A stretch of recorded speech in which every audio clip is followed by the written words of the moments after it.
जोंनि जा मन्त्र बे मन्त्रआ गोरिबनि न'खराव बिटिआर सरकार बे जोंनि प्रमद बर' बिथांनि दैदेननायावहाय जोंनि जा बिटिआर सरकारनि साफ्रोमबो इएम जिएम आरो मा होनो जोंनि एमएलएफ्रा गामि गामि थांनानै सानसेयाव न'खरथामनिफ्राय न'खरबा गोरिबफोरनि गेजेराव बयनिख्रुइ गोरिबसिन न'खरखौ जोङो हान्थिदों आरो बे हान्थिनायनि गुबै थांखियानो जादों जोंनि बै गोरिब न'खरफोरा माबोरै जिउ खांगासिनो दङ बे जिउ खांनायनि गेजेरजों मा आंखाल जादों जेरै हमनानै ला बे न'खरा दिनै दैनि आंखाल जादों बे न'खरा दिनै न' मोनाखै बे न'खरा दिनै अरुनदयनिफ्राय जानगारना थानो गोनां जादों माखासे टेकनिकेल प्रब्लेमनि थाखायनो जा बा माबा मोनसे जाहोननि थाखायनो जा दिनै माने सानफ्रामबोनि थांना थानायनि जा बोथिसे ओंखाम बे बोथिसे ओंखामनिफ्राय जानगारना थानो गोनां जादों बेफोर गासै जेंनाफोरखौ जों शेयार खालामलायनानै माबोरै सुफुंनो हागोन बे थांखिजोंनो जोंनि जा गुबै मन्त्र गोरिबनि न'खराव बिटिआर सरकारनि हाबाफारिखौ जों जागायदों। सार एखनबा सरकारि आसनिखौ नुयोबा एसे गोबावबो जायो बेखौ थाब माबा मोनसे खालामनायनि हमनानै ला जोंहा जेनेबा PMYGनि खोन्था PMYGखौ जोङो हरखाब बानायनो हाया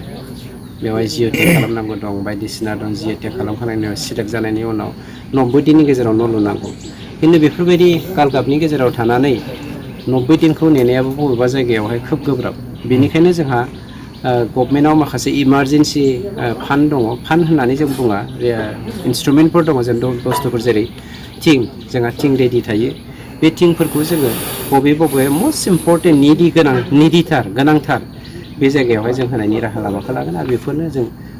हाथारिखौ जों सुख'लांनो थाखाय नाजाबाय थागोन। सार नोंथांमोना MGNरेगा बा जब कार्डआव गिदिर केलेंकारि जादों होननानै जाख्ल'दों होननानै सिगां समाव बुंबाय थादोंमोन दा नोंथांमोननि समाव माबायदि थांखि लादों MGNरेगानि जोंनियाव खुनु जाख्ल'नायनि बाथ्राखौनो जों सहायनो हानाय नङा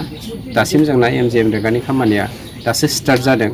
आरो बेवहाय जाख्ल'नायनि बाथ्रायानो फैनो हाखाया आरो नोंथांमोननि मिडियाखौ जोङो सांग्रां जानो खावलायदों समाजाव जाख्ल'नाया जोबस्रांनाय बायदि जों बेखौ खामानि मावनांगोन दा गोबां बुंनो नागिरो लंकायाव थांबा बयबो राबन जायो होननानै खिन्थु जोंनि गेजेरावबो सोरबा राबन जानो नागिरदों नामा बेखौ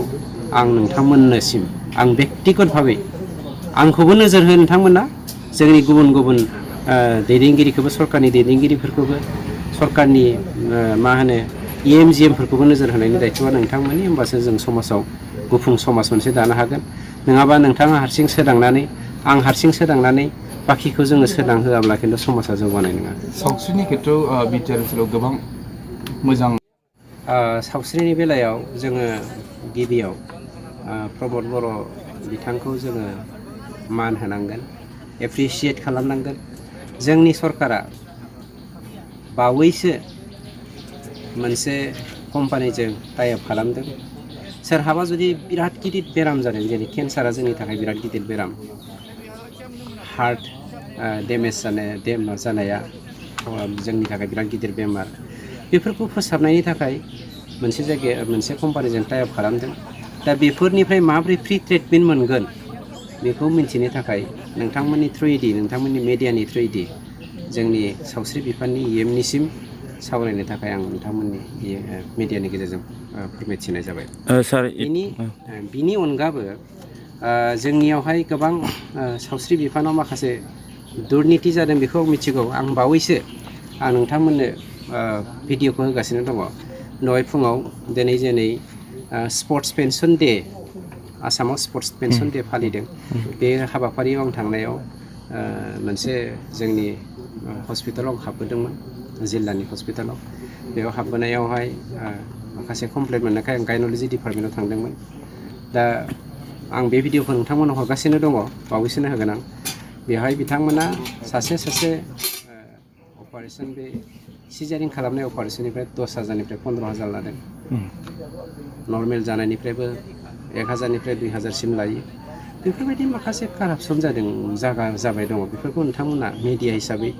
स्रोदै बेफोरखौ मावोब्ला मोजां होननानैसो आं खावलायो आरो खोब बेफोरबायदिखौ फोसाबनायनि दायित्वखौ मिडियासो स्ट्रंलि आखाइ होनांगोन नङाबा जों हाजारखि होख्राव प्रमान गैयैनि जाहोनाव बेखौ जों मावनो गोब्राब जायो राजखान्थिखौ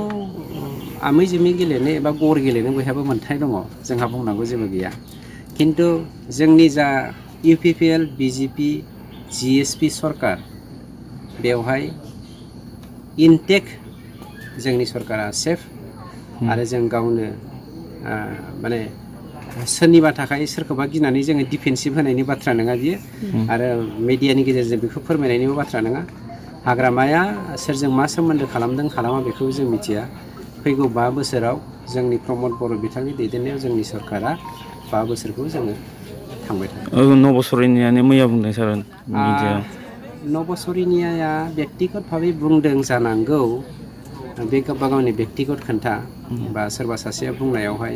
जोंहा माबा मोनसे गोहोम गोग्लैगोन बेबो नङा जोंनि सरकारा सासे सानै थांनायावहाय बा जोंखौ जौगानो नागिरनायावहाय जोंहा जेबो खहा जाया बे सैथो खोन्था सोर मा गेलेयो गेलेबाय थाथों जोंनि UPPL प्रमद बर' बिथांनि दैदेननायाव UPPL सरकारा एखेबारे गुफुङैनो थाबाय थागोन आरो जोङो मावलांबाय थागोन बेखौ नोंथांमोना नुबाय थागोन